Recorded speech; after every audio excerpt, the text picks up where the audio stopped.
ভাবুন তো, নতুন বছর উদযাপনের জন্য আপনি একটা বিলাসবহুল জাহাজে পার্টি করছেন। চারিদিকে গান বাজনা আর হাসি ঠাট্টা, কিন্তু হঠাৎ করেই সাগরের বুক চিরে ধেয়ে আসলো পাহাড় সমান এক রাক্ষসে ঢেউ। চোখের পলকে বিশাল জাহাজটা পুরো উল্টে গেল। ছাদ হয়ে গেল মেঝে, আর মেঝে হয়ে গেল ছাদ। চারিদিকে শুধু পানি আর মানুষের বাঁচার আর্তনাদ। এই উল্টে যাওয়া জ্যান্ত কবরস্থান থেকে কি কেউ ফিরে আসতে পারবে? চলুন শুরু করা যাক পোসাইডন মুভি এক্সপ্লেইন। মুভির গল্পটি একটি বিশাল সমুদ্রগামী জাহাজের, যার নাম পোসাইডন। এই জাহাজটি এতটাই বিশাল যে এর ভেতরে অনেকগুলো ফ্লোর বা তলা রয়েছে, একেবারে যেন কোনো চলন্ত ভবনের মতো। আজ এই জাহাজে বেশ ভিড় এবং চারদিকে খুশির আমেজ, কারণ আজ 31শে ডিসেম্বর। নতুন বছর আসতে চলেছে, তাই জাহাজের ভেতরে উৎসব চলছে। কেউ পার্টি হলে মিউজিকে মেতে আছে, কেউ তাস খেলতে খেলতে হাসছে, আবার কেউ ডান্স ফ্লোরে আনন্দ করছে। সবারই মনে হচ্ছে যে এই রাতটা শুধুই আনন্দ আর উৎসবেই কেটে যাবে। কিন্তু ঠিক সেই মুহূর্তে জাহাজের কন্ট্রোল রুমের পরিবেশ একটু অন্যরকম। ক্যাপ্টেন হঠাৎ অদ্ভুত কিছু একটা অনুভব করেন। তার মনে হয় যে বাইরের সমুদ্রে কিছু একটা ঠিক নেই। তিনি জানালা দিয়ে বাইরে মনোযোগ দিয়ে তাকান এবং তখনই তার দৃষ্টি সামনের দিকে ধেয়ে আসা এক অত্যন্ত ভয়ঙ্কর ঢেউয়ের ওপর পড়ে। সেই ঢেউ এতটাই উঁচু এবং বিপজ্জনক ছিল যে তা দেখে ক্যাপ্টেনের মুখের রং ফ্যাকাশে হয়ে যায়। সাথে সাথে অ্যালার্ম বাজানো হয় এবং জাহাজটি ঘোরানোর চেষ্টা শুরু হয়। ক্যাপ্টেন তার সর্বশক্তি দিয়ে জাহাজটিকে সেই ঢেউ থেকে বাঁচানোর চেষ্টা করেন এবং কোনোভাবে জাহাজটি একটু ঘুরেও যায়। কিন্তু সামনে ধেয়ে আসা ঢেউটি এতটাই বিশাল ছিল যে কয়েক মুহূর্ত আগেও যার পেছনে চাঁদ পরিষ্কার দেখা যাচ্ছিল, এখন সেই চাঁদ ঢেউটির পেছনে পুরোপুরি অদৃশ্য হয়ে যায়। মনে হচ্ছিল যেন সমুদ্র নিজেই একটি প্রাচীর হয়ে জাহাজের দিকে এগিয়ে আসছে। আর তারপরের মুহূর্তেই সেই বিশাল ঢেউ সজোরে জাহাজে আছড়ে পড়ে। সংঘর্ষ এতটাই ভয়ঙ্কর হয় যে এত বড় এবং ভারী জাহাজটিও এর চাপ সহ্য করতে পারে না। দেখতে দেখতে পুরো জাহাজ উল্টে যায়। যে অংশ ওপরে ছিল তা নিচে চলে যায়, আর যা নিচে ছিল তা ওপরে চলে আসে। কন্ট্রোল রুমে থাকা ক্যাপ্টেন এবং অফিসাররা সবাই সেই ভয়াবহ দুর্ঘটনায় প্রাণ হারান। এখন জাহাজের বড় হলে, যেখানে সবচেয়ে বেশি মানুষ জমায়েত ছিল, সেখানে চারদিকে হাহাকার পড়ে যায়। মানুষ ভয়ে চিৎকার করতে থাকে। কেউ বুঝতে পারছে না যে আসলে কি ঘটেছে। তখন একজন অফিসার সবাইকে শান্ত করার চেষ্টা করেন। তিনি লোকেদের জানান যে তার কাছে একটি ভালো খবরও আছে এবং একটি খারাপ খবরও। খারাপ খবর হলো জাহাজটি এখন উল্টে গেছে এবং পরিস্থিতি খুবই বিপজ্জনক। কিন্তু ভালো খবর হলো ঢেউ আছড়ে পড়ার কয়েক মিনিট আগেই কন্ট্রোল রুম থেকে রেস্কিউ টিমকে মেসেজ পাঠানো হয়েছিল, অর্থাৎ সাহায্য পথেই আছে। হেলিকপ্টার খুব দ্রুত এখানে পৌঁছতে পারে, তাই ঘাবড়ানোর দরকার নেই। অফিসারের এই কথা শুনে কিছু মানুষ কিছুটা আশা ফিরে পায়, কিন্তু সেই ভিড়ের মধ্যে একজন লোক চুপচাপ দাঁড়িয়েছিল, যে সামনে পড়ে থাকা একজন মৃত অফিসারের কাছে ঝুঁকে তার কাছ থেকে প্রয়োজনীয় জিনিসপত্র বের করতে শুরু করে, কারণ সে জানে যে আসল লড়াই এখন শুরু হতে চলেছে। সেই সময় একটি ছোট্ট বাচ্চা তার কাছে আসে এবং অবাক হয়ে জিজ্ঞেস করে, আপনি কি করছেন? ওই লোকটির নাম ছিল ডিলান। সে শান্ত গলায় বলে যে সে এখান থেকে বের হওয়ার প্রস্তুতি নিচ্ছে। বাচ্চাটি অবাক হয়ে বলে যে এখান থেকে বের হওয়া সম্ভবই না।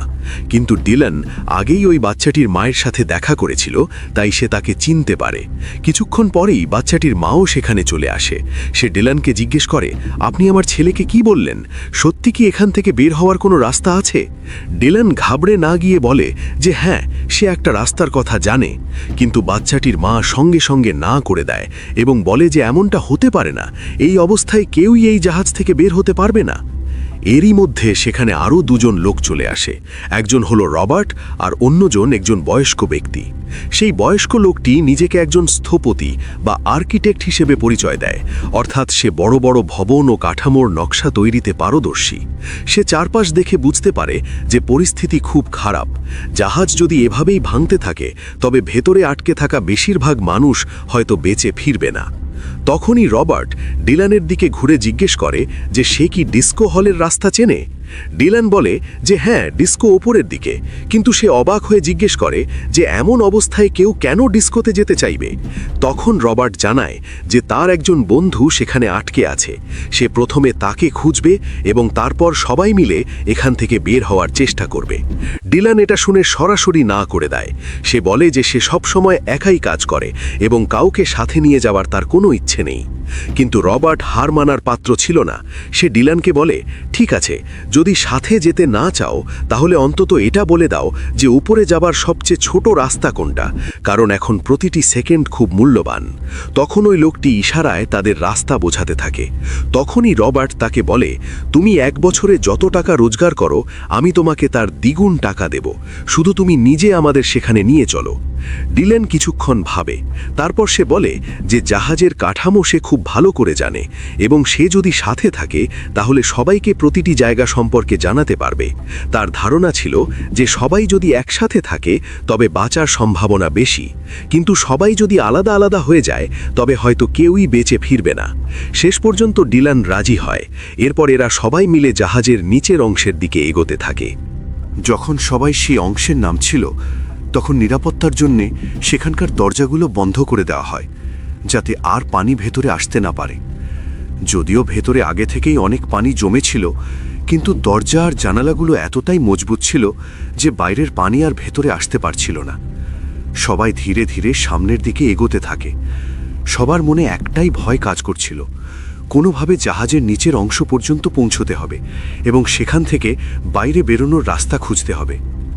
কিন্তু কিছুটা দূর যাওয়ার পর হঠাৎ তাদের পথ আটকে যায়। সামনের দরজা বন্ধ ছিল আর তার সামনে অনেক মানুষের লাশ পড়েছিল। এই দৃশ্য দেখে পরিবেশ আরও ভয়ঙ্কর হয়ে ওঠে। সবাই মিলে ওই দরজাটি খোলার চেষ্টা করে।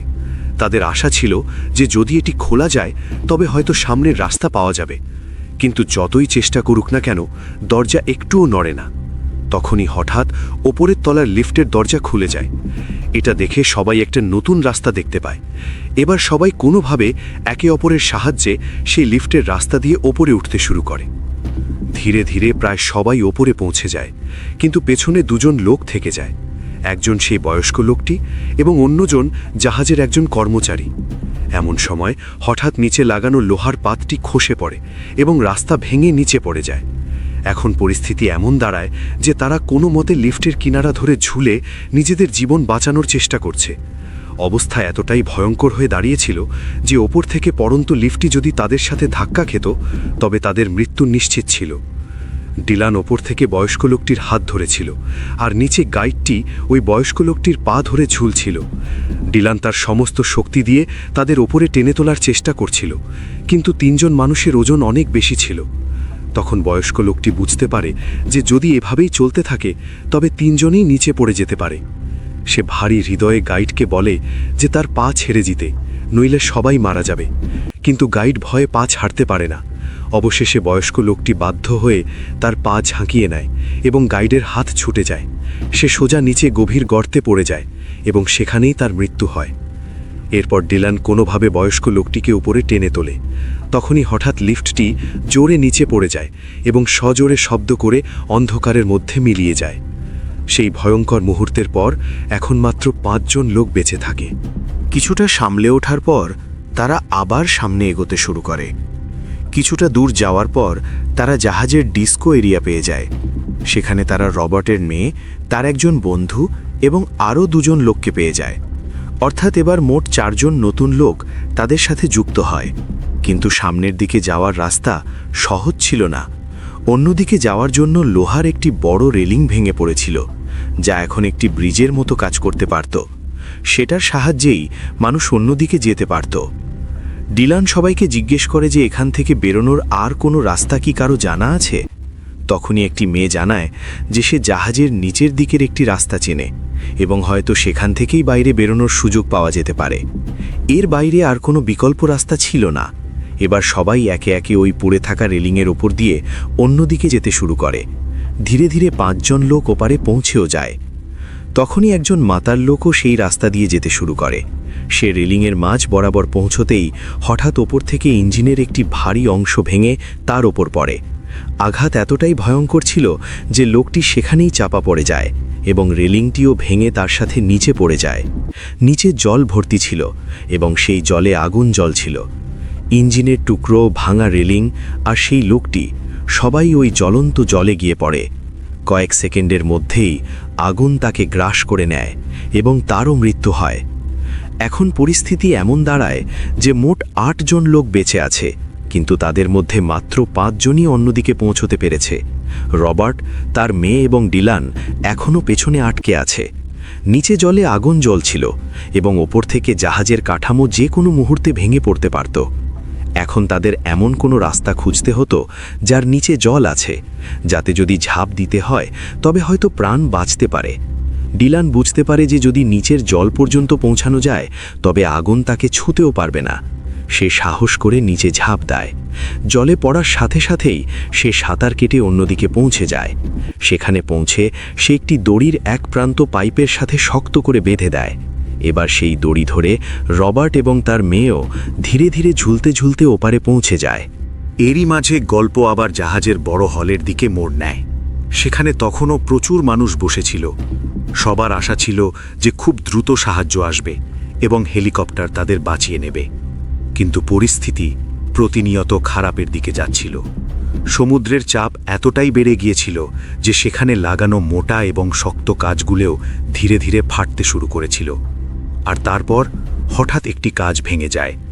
পরের মুহূর্তেই সমুদ্রের জল প্রবল চাপে ভেতরে ঢুকে আসে। কয়েক সেকেন্ডের মধ্যেই পুরো হল জলে ভরে যেতে থাকে। সেখানে উপস্থিত মানুষরা ভয়ে চিৎকার করতে শুরু করে, কিন্তু এখন তাদের বাঁচার কোনো উপায় থাকে না। তারা অসহায়ভাবে শুধু চিৎকার করতে থাকে এবং দেখতে দেখতে সবাই জলে তলিয়ে যায়। তাদের মর্মান্তিক চিৎকার দূরে দাঁড়িয়ে থাকা ওই ৮ জন মানুষও শুনতে পায়। তখনই তারা বুঝতে পারে যে নিচের হলে থাকা সমস্ত মানুষ আর বেঁচে নেই। এই ভেবে তাদের মন আরও ভারী হয়ে যায়। কিন্তু তারা যে জায়গায় দাঁড়িয়েছিল সেখানেও আর সামনে যাওয়ার কোনো পরিষ্কার রাস্তা অবশিষ্ট ছিল না। তখনই তারা ওপরে একটি ছোট ভেন্টিলেশন দেখতে পায়। সেটি খুব সরু রাস্তা ছিল, কিন্তু হয়তো ওটাই একমাত্র আশা ছিল। সবাই বুঝতে পারে যে বাইরে বেরোতে হলে এই রাস্তা দিয়েই যেতে হবে। যেহেতু জায়গাটা খুব ছোট ছিল, তাই একবারে মাত্র একজন মানুষই ভেতরে যেতে পারত। এবার সবাই পালা করে ওই ভেন্টিলেশনের ভেতর ঢুকে এগোতে শুরু করে। বেশ কষ্টে হামাগুড়ি দিয়ে যখন তারা শেষ প্রান্তে পৌঁছায়, তখন দেখতে পায় যে সামনে একটি লোহার জালি লাগানো আছে, যা রাস্তা বন্ধ করে রেখেছে। রবার্ট তার সর্বশক্তি দিয়ে সেটি খোলার চেষ্টা করে, কিন্তু জালিতে শক্ত স্ক্রু লাগানো ছিল। সে সেটাকে একটুও নড়াতে পারে না, আর হাত বের করে কিছু করার মতো জায়গাও ছিল না। এবার সবাই ভাবতে থাকে যে কোনো ধারালো কিছু যদি পাওয়া যেত যা দিয়ে স্ক্রুগুলো খোলা যায়। তখনই তাদের সাথে থাকা একটি মেয়ে, যে টিকিট ছাড়াই জাহাজে লুকিয়ে উঠেছিল, চুপচাপ তার গলা থেকে ক্রাশ দেওয়া ছোট লকেটটি খোলে এবং রবার্টকে দেয়। সে বলে যে হয়তো এর চোকা ধার দিয়ে স্ক্রুগুলো আলগা হতে পারে এবং হয়তো এই ছোট্ট জিনিসটি তাদের জীবন বাঁচানোর পথ হতে পারে। সবার নিচে ছিল ডিলেন, তাই জল সবার আগে তার কাছেই পৌঁছচ্ছিল। ধীরে ধীরে জল বাড়তে থাকে এবং সে প্রায় পুরোপুরি জলে তলিয়ে যেতে থাকে।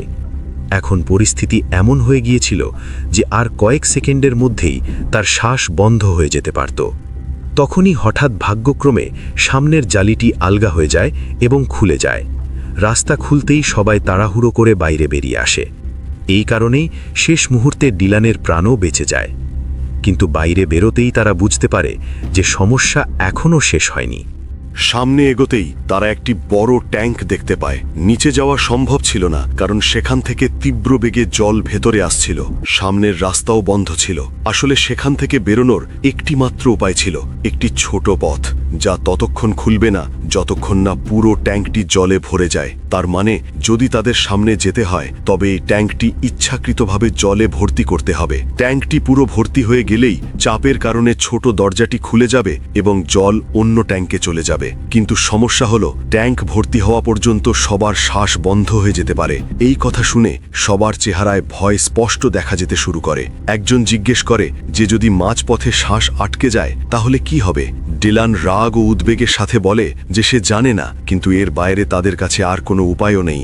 শেষমেশ রবার্ট এবং ডিলান সিদ্ধান্ত নেয় যে এই ঝুঁকিটাই নিতে হবে। তারা ট্যাঙ্কটিকে জলে ভর্তি হতে দেয়। কিছু মুহূর্তের মধ্যেই জল দ্রুত উপরে উঠতে শুরু করে এবং সবাই নিজেদের শ্বাস বন্ধ করে অপেক্ষা করতে থাকে। চারপাশের পরিবেশ এতটা নিশ্চুপ এবং ভয়ঙ্কর হয়ে ওঠে যে প্রতিটা সেকেন্ড 1 বছরের মতো মনে হতে থাকে। তারপর হঠাৎ সজোরে শব্দের সাথে সেই ছোট দরজাটি খুলে যায়। জলের তীব্র চাপের সাথে সবাই ভেসে অন্য ট্যাঙ্কে পৌঁছে যায়। কোনোভাবে তারা এই অংশ থেকে তো বেঁচে বের হয়, কিন্তু বিপদ এখনও কাটেনি। এবার যখন তারা সামনের দিকে এগোচ্ছিল, তখন সবার পেছনে ছিল ওই মেয়েটি যে অনেক দিন ধরে লুকিয়ে এই জাহাজে থাকছিল। সে যখনই সামনে এগোতে শুরু করে, হঠাৎ তার জামা কাপড় একটি তারে আটকে যায় এবং সে সেখানেই ফেসে যায়। জল অনবরত বাড়ছিল এবং সে বের হতে পারছিল না। বয়স্ক লোকটি সঙ্গে সঙ্গে তাকে সাহায্য করতে আসে এবং কোনো মতে তাকে ছাড়িয়ে ওপরে টেনে তোলে, কিন্তু এখানেও দ্রুত জল ভরছিল। চারদিকে লাশ জলে ভাসছিল এবং চাপ প্রতি মুহূর্তে বেড়েই চলেছিল। এসব দেখে ডিলানের চেহারা একেবারে বিষণ্ণ ও বিধ্বস্ত হয়ে পড়ে। তার এই অবস্থা দেখে বাচ্চাটির মা তাকে জিজ্ঞেস করে, কি হয়েছে ডিলান? এবার তার চেহারায় এমন একটা ভাব ছিল যেন সামনে আসা কোনো বড় সত্যের আঁচ সে পেয়ে গেছে। বাচ্চাটির মা ডিলানকে জিজ্ঞেস করে যে তাকে এত হতাশ কেন লাগছে। ডিলান ধীর গলায় বলে যে এখন তাদের কোনো উঁচু জায়গায় যাওয়া উচিত, কিন্তু আফসোসের বিষয় ছিল যে সেখান থেকে ওপরে যাওয়ার কোনো পরিষ্কার রাস্তাই আর অবশিষ্ট ছিল না। এ কথা শুনে সবার মনোবল ভেঙে পড়তে শুরু করে। হতাশ হয়ে ডিলানকে রবার্ট বলে যে সে সবার জীবন বাঁচানোর জন্য অনেক চেষ্টা করেছে এবং এর জন্য সে তার কাছে কৃতজ্ঞ। কিন্তু কখনো কখনো মানুষ সব কিছু করার পরও পরিস্থিতি বদলাতে পারে না, কারণ সবকিছু আমাদের নিয়ন্ত্রণে থাকে না। তখনই হঠাৎ জাহাজের ইঞ্জিন রুমের দিকে একটি বিকট বিস্ফোরণ হয়। বিস্ফোরণের কারণে যে জল ওই অংশে জমা হয়েছিল তা দ্রুত বাইরে বেরিয়ে যেতে শুরু করে। জল নিচে নেমে যাওয়ার সাথে সাথেই সেই রাস্তাটিও পরিষ্কার হয়ে যায় যেখান দিয়ে তাদের এগোতে হতো। মুহূর্তের জন্য সবাই আশার আলো দেখতে পায়। কিন্তু তারা সামনে এগোতেই আরও একটি বড় বিপদ সামনে এসে দাঁড়ায়। সেখানে একটি বিশাল ফ্যান ঘুরছিল। সমস্যাটি ছিল যে ওই ফ্যানটি সোজা নয়, বরং উল্টো দিকে ঘুরছিল এবং বাতাসের প্রবল চাপ তাদের দিকে আসছিল। এর মানে হলো তারা যদি ওই দিকে কিছু ছুঁড়েও মারে, তবে সেই জিনিস ফ্যান পর্যন্ত পৌঁছানোর বদলে তাদের দিকেই ফিরে আসবে। তা সত্ত্বেও রবার্ট সেখানে যাওয়ার জন্য তৈরি হয়, যাতে কোনোভাবে সেই ফ্যানটিকে বন্ধ করা যায়। এটা দেখে তার মেয়ের বন্ধু সঙ্গে সঙ্গে সামনে আসে এবং বলে যে তাদের এমনটা করা উচিত নয়। সে বলে যে রবার্টের উচিত তার মেয়ের সাথে থাকা এবং সে নিজে গিয়ে ফ্যানগুলো বন্ধ করার চেষ্টা করবে। কিন্তু রবার্ট তার মেয়েকে কাঁদতে দেখে নিজেই সিদ্ধান্ত নিয়ে নেয়। সে জলে ঝাঁপ দেয় এবং সাঁতার কেটে কন্ট্রোল রুমের দিকে এগোতে থাকে, যেখান থেকে ওই ফ্যানগুলো বন্ধ করা যেতে পারে। এরই মধ্যে জানা যায় যে ডিলান সেখানে নেই। আসলে ওই ছোট্ট বাচ্চাটি জলের প্রবল স্রোতে ভেসে গিয়েছিল। ডিলান এবং তার মা তাকে খোঁজার চেষ্টা করছিল, কিন্তু এখানকার পরিস্থিতিও খারাপ হচ্ছিল, কারণ জল ক্রমাগত বাড়ছিল। যদি দ্রুত ফ্যানগুলো বন্ধ না হয় এবং তারা এখান থেকে না বেরোয়, তবে হয়তো তারাও ডুবে যেতে পারে। ওদিকে রবার্ট কোনোভাবে কন্ট্রোল রুম পর্যন্ত পৌঁছে যায় এবং ফ্যানগুলো বন্ধ করার চেষ্টা করে, কিন্তু জলের নিচে ধীরে ধীরে তার শ্বাস ফুরিয়ে আসতে থাকে। সে ভীষণ ছটফট করতে থাকে। মনে হচ্ছিল সে আর বেশি সময় বেঁচে থাকতে পারবে না। সেই শেষ মুহূর্তে তার নজর একটি বাটনের উপর পড়ে। ওই বাটনটি ফ্যান বন্ধ করার জন্য ছিল না, বরং তাদের উল্টো দিকে ঘোরানোর জন্য ছিল, অর্থাৎ ফ্যান ঘোরার দিক বদলানো যেত। মৃত্যুর ঠিক আগে রবার্ট সেই বাটনটি টিপে দেয়। বাইরে দাঁড়িয়ে থাকা লোকেরা তখনও চিন্তিত ছিল যে ফ্যানগুলো বন্ধ হচ্ছে না কেন, কিন্তু তখনই রবার্টের মেয়ের বন্ধু হঠাৎ খেয়াল করে যে আগে যেসব জিনিস তাদের দিকে আসছিল এখন সেগুলো উল্টো দিকে যেতে শুরু করেছে।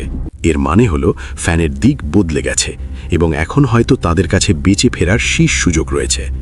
এখন পরিস্থিতি পাল্টে গিয়েছে। আগে বাতাসের চাপ তাদের দিকে আসছিল, কিন্তু রবার্ট বাটন টিপার পর সব উল্টো হয়ে যায়। এখন বাতাস অন্য দিকে যেতে শুরু করেছিল। এটা দেখে রবার্টের মেয়ের বন্ধু সঙ্গে সঙ্গে ডিলানকে বলে যে এবার রাস্তা পরিষ্কার হয়ে গেছে। এরই মধ্যে ফ্যানগুলো শেষমেশ ভেঙে থেমে যায়। রাস্তা পুরোপুরি খুলে যাওয়ার সাথে সাথেই সবাই তাড়াহুড়ো করে সেই পথ দিয়ে বেরোতে শুরু করে। একে একে তারা জাহাজের বাইরের অংশে পৌঁছায় এবং দেরি না করে সরাসরি সমুদ্রে ঝাঁপ দেয়। জলে পড়ার পর তারা দ্রুত সাঁতার কেটে কাছেই থাকা একটি ছোট লাইফ বোটে পৌঁছায়, যা ওই জাহাজেরই ছিল। কোনোভাবে সবাই সেই ছোট্ট নৌকাটিতে উঠে পড়ে, কিন্তু বিপদ এখনও শেষ হয়নি। তারা নৌকায় বসতেই পেছন থেকে বিশাল জাহাজ পোসাইডন তাদের দিকে হেলে পড়তে থাকে। মনে হচ্ছিল যেন পুরো জাহাজ এখনই তাদের উপর আছড়ে পড়বে। এটা দেখে সবাই ঘাবড়ে দিয়ে তাড়াতাড়ি নৌকা চালাতে শুরু করে, যাতে যত দ্রুত সম্ভব সেখান থেকে দূরে চলে যাওয়া যায়। কিছুক্ষণের মধ্যেই তারা বেশ দূরে চলে যায় এবং তারপর তাদের চোখের সামনে এমন এক দৃশ্য ভেসে ওঠে যা দেখে যে কেউ শিউরে উঠবে। সেই বিশাল এবং দুর্দান্ত জাহাজটি, যা কিছু সময় আগে পর্যন্ত অত্যন্ত গর্বের সাথে সমুদ্রে ভাসছিল, এখন ধীরে ধীরে পুরোপুরি সমুদ্রে তলিয়ে যায়। কিছুক্ষণ পর তাদের মধ্যে একজন ফ্লেয়ার গান চালায়, যাতে যে উদ্ধারকারী দল তাদের খুঁজছে তারা দূর থেকে এই আলো দেখতে পারে। আর সত্যি কিছুক্ষণ পরেই আকাশে হেলিকপ্টারের শব্দ শোনা যেতে থাকে। সাহায্য শেষ পর্যন্ত পৌঁছে যায়। এবার যারা বেঁচে গিয়েছিল তাদের জীবনের একটি নতুন অধ্যায় শুরু হতে চলেছিল। কিন্তু সেই ভয়ঙ্কর রাত এবং সেই ডুবন্ত জাহাজের স্মৃতি হয়তো তারা কখনোই ভুলতে পারবে না।